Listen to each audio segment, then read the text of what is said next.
Welcome to the Take It Home podcast, the podcast so bad we really should just take it home. I am one of your hosts, Doc Simmons. You can find me on all social media at DocSimmons17. Tonight, I am joined by our usual handsome crew. I'll give the hot tag to my partner. Go ahead and introduce yourself, brother. Yes, sir. Zach Hendricks. Find me on all social media at Z Hendricks Brand. And of course, if you love us together, you can look up Country Air at Country Air Official for Facebook and Instagram, and Country Air Brand on Twitter. And I'll pass it along to the senior official. What's up, guys? Perch XLV. Ref Perch here. Pound sign for the Ref Brand. Waffles. Take It Home podcast. Waffles. I did not have waffles this weekend, but I discovered a new taco spot and had some birria tacos for breakfast. There's a spot by me, the Honey something. It's literally like a 5-minute drive, but they have pretty good waffles. So we have to do a morning trip where we leave my place and Right, get some stop good there. Belgian waffles. Yeah. But it is a recording day, and there's only one way to start off a recording day. Perch, give us that banger of the week. Dude, banger of the week. This was a song I'd never heard before from a CD I'd never heard before, but it's brand new and it bangs. And it certainly did this weekend and banged it before the show on Sunday. No new friends in the industry. Drake. Yeah,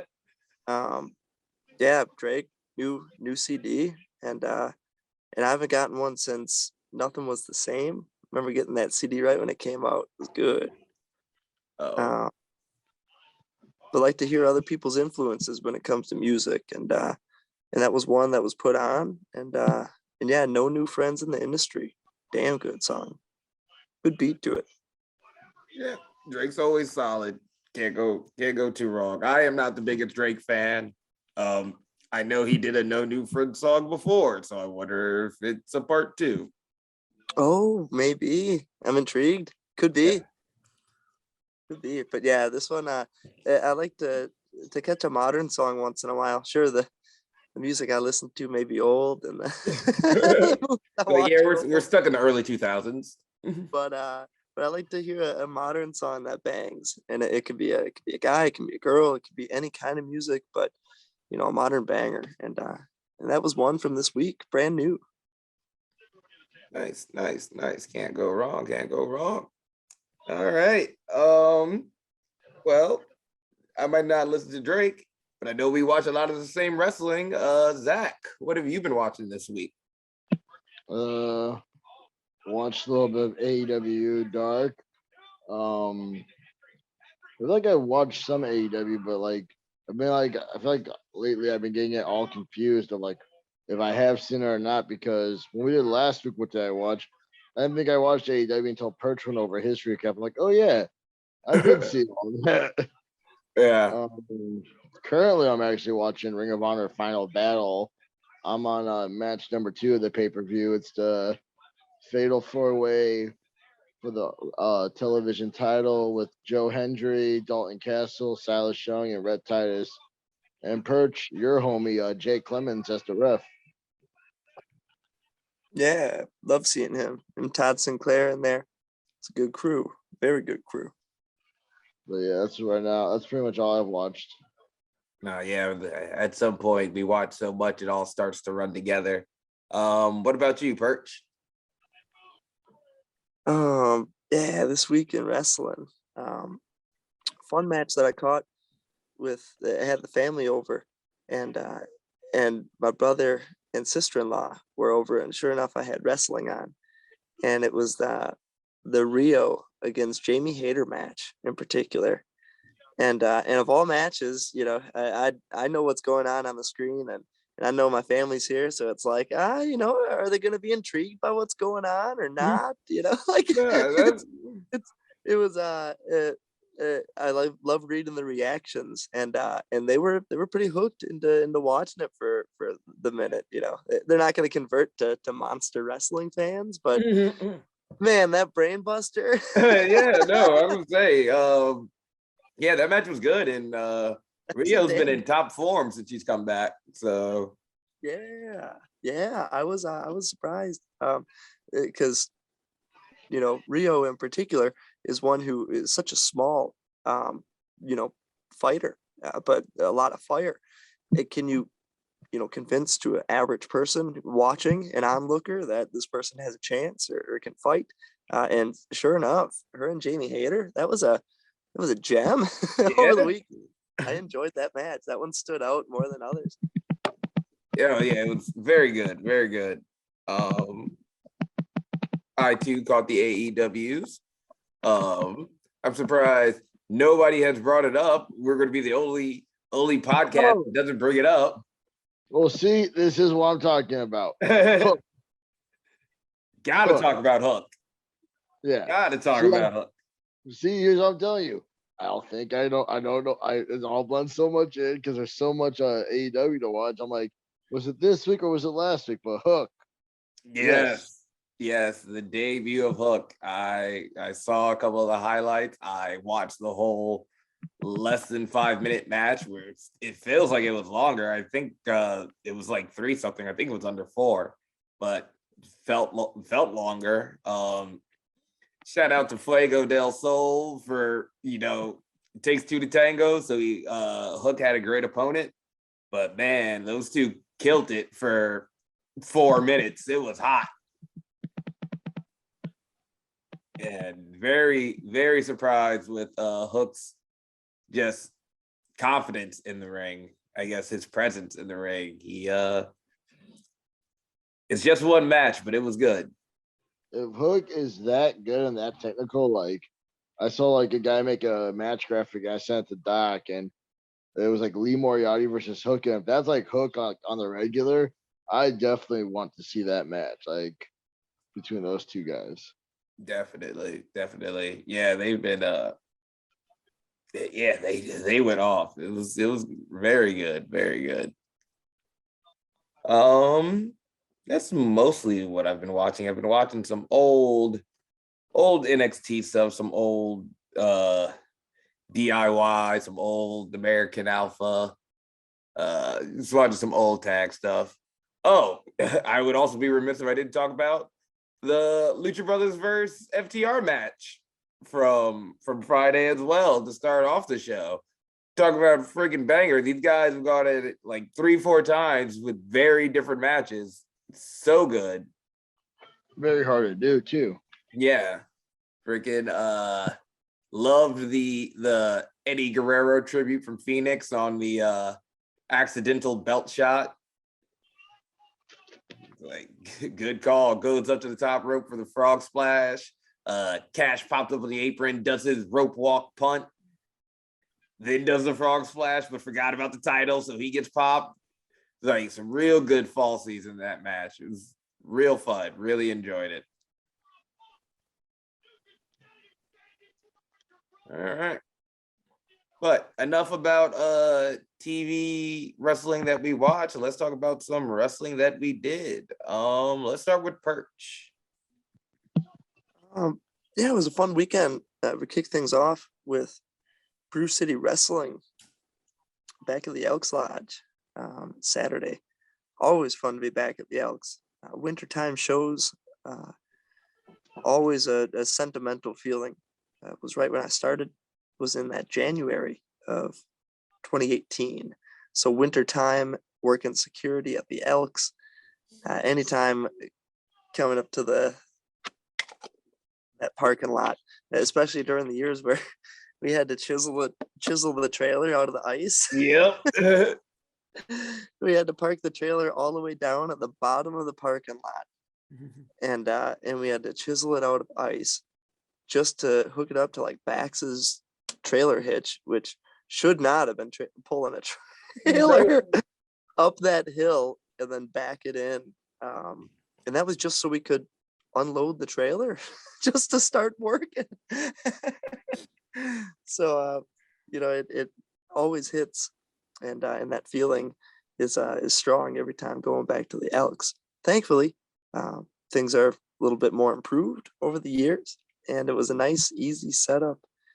We had the ring up in good time, good crew, Thumper's Den students working big time. It's cool to see everybody pitching in and helping as time goes on, and putting a good crew to make that ring in good shape. And it certainly was in good shape that night. I really enjoyed it. I thought it was put together all right, held up strong. I had a couple matches myself. One was a tag match with Whiskey Bent, Hellbound, Max, and James against Big Bear Oso and Juan Hernandez. And that was good, hard hitting to say the least. I think there was a lariat towards the end, and let's just say Roadhouse got all of it on the bicep. He was feeling it. Then the next match I was really excited for was Damon Spriggle against Sierra. Awesome, hard-hitting match. Good spirit of the fight. A couple of good fighters going at it. And they put on a great match for all the fans there that night. I really enjoyed.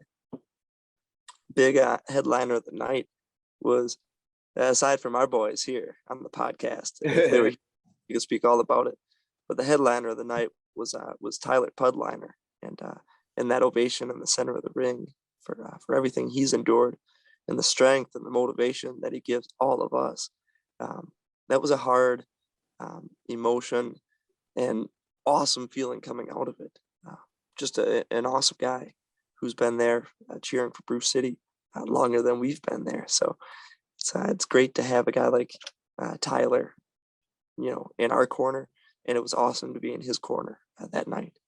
Definitely. Shout out to Tyler. Keep going at it with a recovery. Got a badass scar on that belly. Get all the bitches.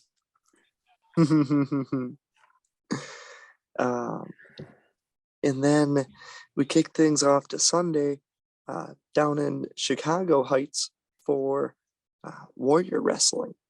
And that was an awesome time. Great card. Kicked things off with Aramis against Flamita for the Luchador Championship. Aramis ended up winning that match, and he keeps the title. That was a fun one.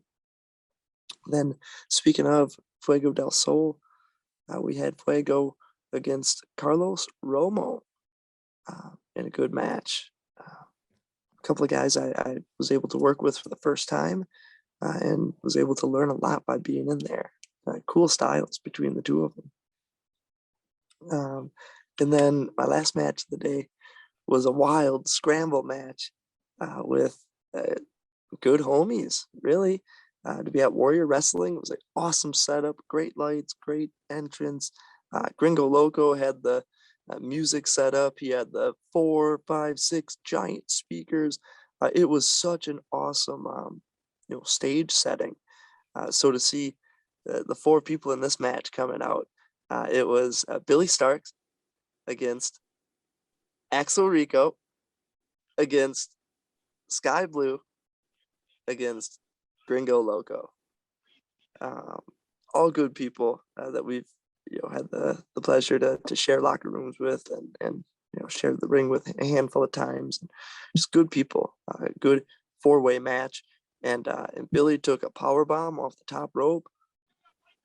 Wow, talk about the impact. Base God was doing base God things. Of course.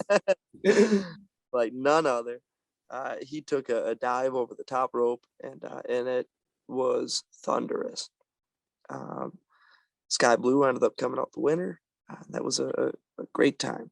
Great way to send off the Warrior Wrestling night, and a fun weekend. Awesome. No, yep, I did get to see the homie Axel Rico make his debut down there at Warrior as a surprise. Looked like I said, yeah, the light setup was good. The homie Nick, camera guy gimmick, got some good pictures. So go ahead, check out his page. Yeah, it just looked like a real fun time. Well, the kicker was the finale. Speaking of, the setup was all Gringo Loco stuff set up to the nines, and he's got the lights and the triggers and set up on the side table. For the main event, I was hanging out back there, and it was during the entrances of the triple threat. And Blake Christian's entrance. And Gringo goes, "Hey, Perch, you want to press the button?" Now, when we say button, we're talking about a little black box with a big red lit up button. Like you're Of about to course, I want to. stop the press. Yeah, press your luck button. Yeah, of course I want to press the button. He's like, great. Hit it. Wait. All right, 2 seconds. Hit it. So during Blake Christian's entrance, I got to hit the button, which Yeah. triggered the giant steam fog machine. Awesome. It was exhilarating. Yep. Can't go wrong with a good old big red button push. You want to press the button? Oh yeah, you mean that giant lit up red button right there? Yeah. Awesome. All right, Zach, why don't we talk about our weekend? Yes, sir. We started off at Fourth Wall Wrestling, where your mama's favorites, we took on a tag team of Rough Function, Dysfunction, and Rough Crossing. And what was it? A Christmas present match? Yep, Christmas present match. So wherever we found in the Christmas presents, we got to use on each other, and I mean, everything was good until skewers get pounded in your head. That's not a fun feeling. Yeah, probably not. Yeah, so a bit more hardcore than you're probably used to seeing your mama's favorite tag team. But we're good for it. You're in there with two vets like Rough Crossing and they bring the best out of you. So yeah, a little skewers here, a little staple gun there, some Legos and a trash can at the end. Yeah, dude. One of the best parts of the match, you and Ruff were a little down. We all were out, and Kurt was going a little bit nuts, throwing stuff in the ring. And right when I stood up, I turned around and caught a giant present from Kurt. Oh yeah, I saw that part. He's like, "Ah, shit." And threw it right back in his face. Yep, that was a beautiful moment. I really hope somebody caught that. Yeah, like I'm really upset that Chris. I just remember turning around and catching it and be like, "Oh man, I hope this was filmed." Yeah, I didn't get a really good angle of the match, so yeah, I didn't. But we did whatchamacallit, we did get the W with Air Buddies on Dysfunction through a trash can. Yes. So we are still dripped in those gold Fourth Wall championship jackets. I'm just saying, it's winter time. I ain't letting go. Yep. And then Saturday. Yeah, there we go.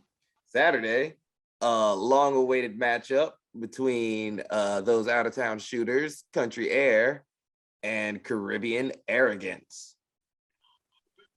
We've been wanting this for a long time.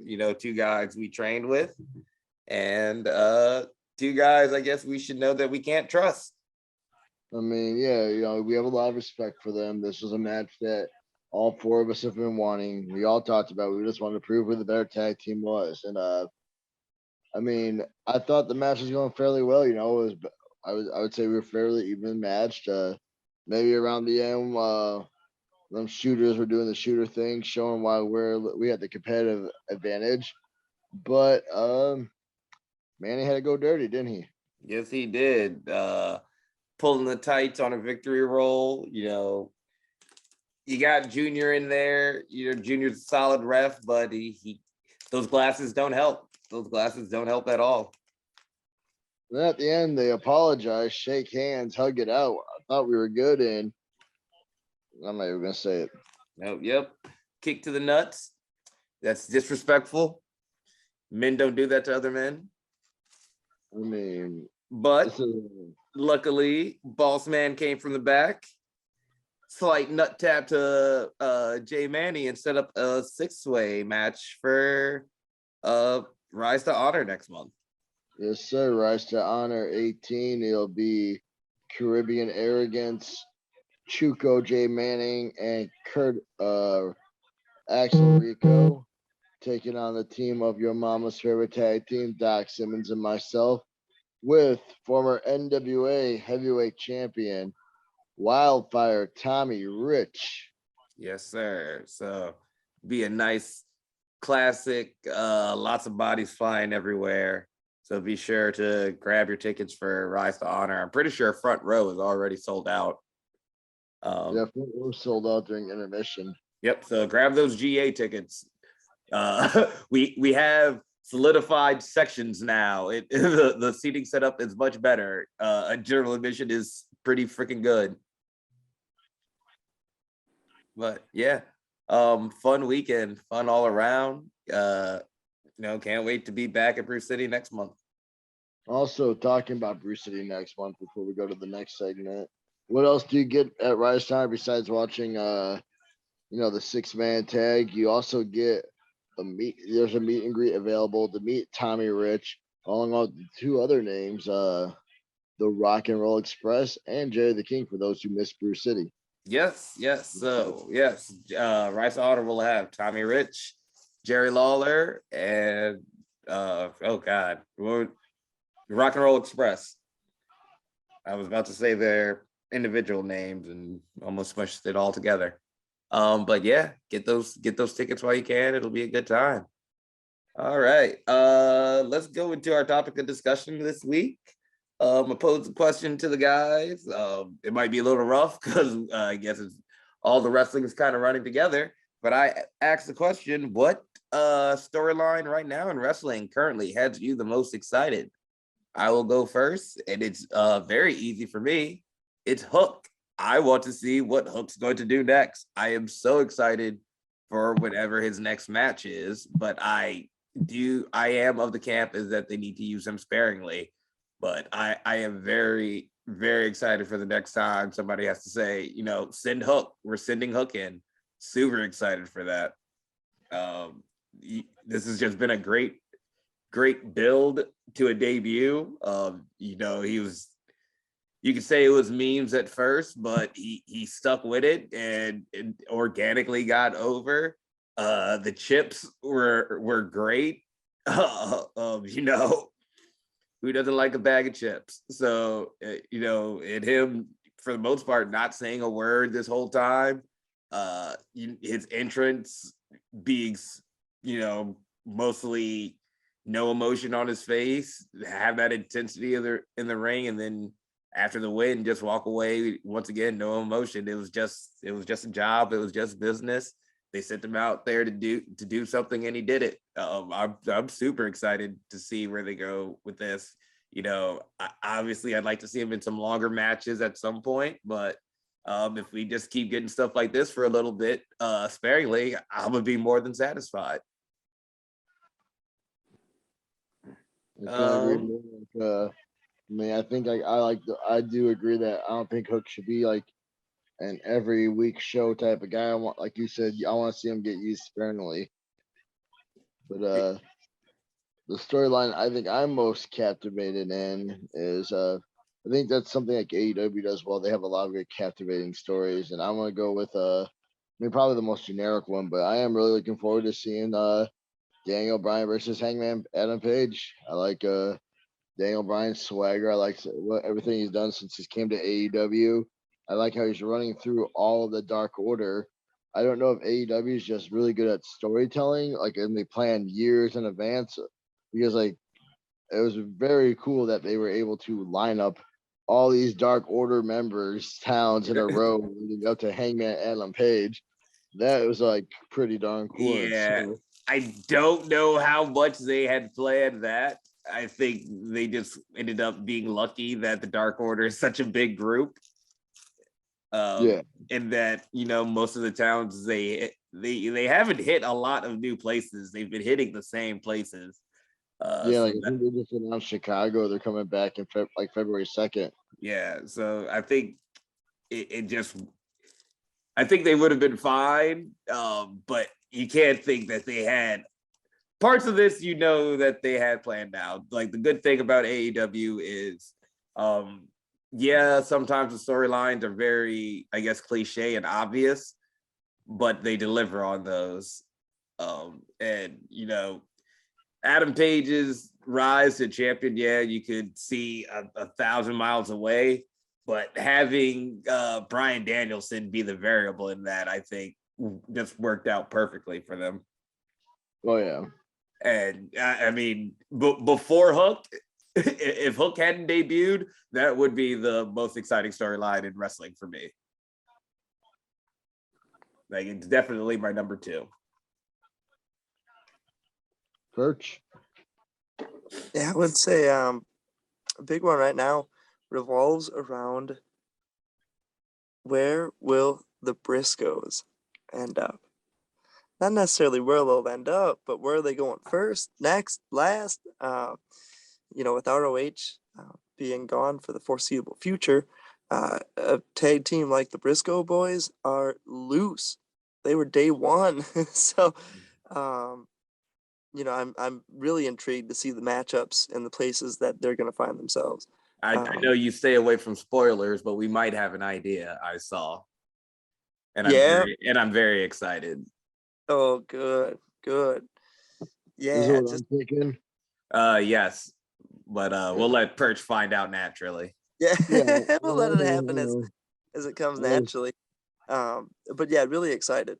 Briscoe boys are a hard hitting tag team. We would hear Bruiser tell us stories about the real fights they get into inside the ring, but it brings out the best in the competitors.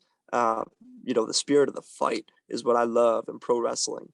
And there's a lot of age differences in pro wrestling right now. There's a lot of young people. There's some a little bit older with experience. There's wise people, veterans. To get a couple of wise old veterans like the Briscoe boys coming in and sharing their knowledge on the young boys or all in between, that's going to be awesome. So I'm really intrigued to see where the Briscoes end up over the next foreseeable future. Oh, I mean, I'm right there with you. Them appearing in GCW. So it already seems like they have a plan, and I'm very excited to see all the places that them boys will pop up. Bruce City Wrestling, maybe. Frank, looking at you. It would be, it's going to be great. It is sad to see Ring of Honor go, but you get the feeling of, that Forbidden Doors even more open now than ever. Gresham said, it's very important to him that he, as the last champion, that he defends that title with honor and shows what ROH is all about. So that's, another one that, all the dream matches that you can see out there. And, he's definitely been appearing a lot more on indie posters lately and doing his Terminus thing. So I think it's going to be all good. Sad for Ring of Honor, but probably good for the business in the long run. Mm-hmm. All right. Okay, let's keep it moving along and talk about what we got coming up this weekend. It's coming to the end of the year. Bookings are scarce, but you can trust that your favorite podcast is getting in that work. Zach, where are we this weekend? This weekend, we are going to Illinois for homegrown wrestling. We have a big match. We're going to be taking on Connor Hopkins and Christian Rose because Berna knows what the Gahoot Doc Simmons can do to him. So he decided to call it in. There's been a couple times ever since he took my Fireweight title. He's been ducking me. There's been a couple times we've been supposed to wrestle. Every time something comes up, Berna, what's good? I feel like ever since he's beat you for the belt, unfortunately, not to rub that in your face, he has disappeared. Yeah. He is not any show we've been at and down there. We have not seen him. He's always been ducking. Yep. Where you at, Berna? Where you at, son? But I am very much looking forward to this match on Saturday, though. Oh yeah, Christian Rose is definitely a guy I've always wanted to work. I'm pretty sure the same with you. And Connor Hopkins is definitely a guy I love to punch in the face. I'm sure you agree on that one as well. Yep. So this will be a fun one. We're gonna do all the things. We're gonna jump all over that ballroom or whatever it is. It's a very interesting setup. But check it out. Go check out their Facebook and Twitter pages. It'll be a good time. Perch, what you got this weekend, brother? Kicking things off with freelance wrestling on Friday night. That should be on IWTV. That'll be a good time. Saturday, we're staying in Illinois for Berwyn Championship Wrestling, the Berwyn Eagles, and perhaps Galley Lucha on Sunday. That one's kind of up in the air, not sure, but yeah, it should be a fun weekend. Some good action lies ahead. Winter time in the Midwest. Yes, winter time in the Midwest. We're closing out the year. This is when it starts getting a little scarce, but we don't care about the snow. It's just part of everyday life out here. So got that Midwest work ethic going on right now. Getting what we can. Mm-hmm. All right. So with that, Zach, any final thoughts or questions? Yeah, I guess like kind of going off a little bit of the theme with Perch's like rivalry he likes to see and like with us talking about Ring of Honor so I don't know if we did a question at this, but with Ring of Honor now like just getting done Final Battle and we watched everything or looked up or whatever, who are some guys you want to see feud with like top guys, and where do you want to see him go? Who would you want to see him feud with? I don't know that I want to see anybody specifically go anywhere. But there are definitely people that I'm excited to see be on the road more, and just really see what they can do. I mean, as far as people in specific places, I got to go with Josh Woods in Bloodsport. I'd love to see Josh Woods in Bloodsport. I think obviously he fits the aesthetic very well, so I'd love to see him head that way. I love seeing that Silas is back in AAW. With the history that they have together.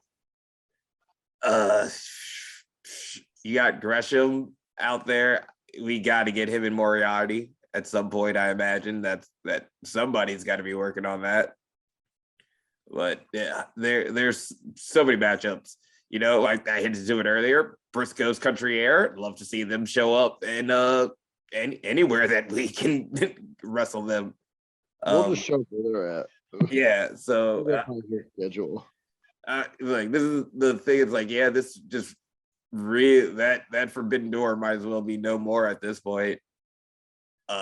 Just with these guys being let loose on the indies right now, it's hard for me to pick where I want to see any one specific person or any one specific matchup because I want to see it all. Yeah. Freaking Shane Taylor Promotions.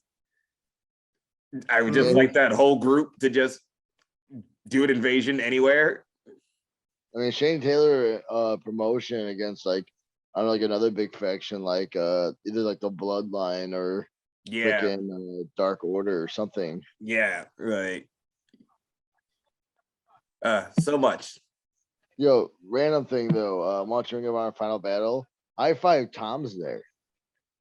Wow. If I5 Tom, if you're listening to this, please confirm that's you. I seen you on the left side of hard cam in your nice Hawaiian shirt and your visor. It's about that man a mile away. It is probably High Five Tom. Shout out to High Five Tom. Always a good brother. I promise we will be getting down to Chicago more for you. We're working on it. We start this month. Yeah. So Perch, people that you're excited to see from Ring of Honor out there? Yeah, you mentioned Shane Taylor Promotions. To see them wreak havoc. O'Shea got to experience. He was a great presence to have against Tankman. I would love to see that whole crew, come into promotions really anywhere, whether it's Impact or NWA even, or the Independents, really anywhere. Would love to see the Bouncers get some action too. My God, how cool would it be to see the Bouncers at any of these promotions that we work, or any of the Midwest ones. Silas at AAW, you said, that is cool. Back to where he came from. It kind of helped pave the roads for a lot of people who are there right now. And now he gets to collect on the on the dues and whoop some ass. I love it. I think it's cool, really seeing everybody, whether it's the people getting released from major companies or the major companies kind of dispersing. The talent goes out into the waters of the independent wrestling world, and it allows people like us to learn, study, get experience, buy beers for these guys. If they don't drink, buy them a soda, buy them a drink, buy them a juice, buy them a coffee, and pick their brains. I think it's awesome. We'll always love ROH, but the people are what make it. Yeah, definitely. I know we probably just mentioned a little bit. Shout out to Sledge. He's always been a good homie whenever we would go to help out. Shout out to Brian Johnson, another one. Yeah, Brian Johnson was doing some great stuff too over the past year. Would love to see where he ends up being East Coast. I wonder if we'll see him coming up at any of the Atlantic City shows or anything along those lines. Yeah, should be interesting. Yeah, just interesting time in wrestling all around. Zach, who do you want to see show up places? I mean, like we talked about, like Shane Taylor promotion. I would like to see. I like Perch said, like I like to see some of the Bruiser, like Beer City Bruiser and like Malonis do some stuff. I always thought. I mean, they're big guys, but Otis and his partner, I forgot his partner's name. I know. Tucker. Yeah, Otis and Tucker, like with heavy machinery, like they could have moved and like bouncers could move. Like I always thought that would have been a fun like thing to see, just to see like guys who actually that size who can move. I want to see Jonathan Gresham everywhere. I'm a big fan of Jonathan Gresham, so. But I mean, I'd like to see like Dragon Lee and maybe like Roosh come and reunite with Andrade and see what they're capable of. Oh, yeah. With a lot of freedom, like like go to AAA with him, go to AEW, but like I just feel like all those guys together would be entertaining. Yeah, definitely. How could I forget? Yeah, the possibilities just seem very endless right now. Oh yeah, and I'm happy with that. Perch, final thoughts and questions. Yeah, celebrate pro wrestling, baby. Celebrate pro wrestling. Lots of good action going on. Yep, you know what? And I think that is the perfect place to just take it on home. We're not going to end any better than that. Be sure to like, share, subscribe, follow all of our social media pages, see what we're doing during this holiday season. This has been the Take It Home podcast. Y'all be easy. 1.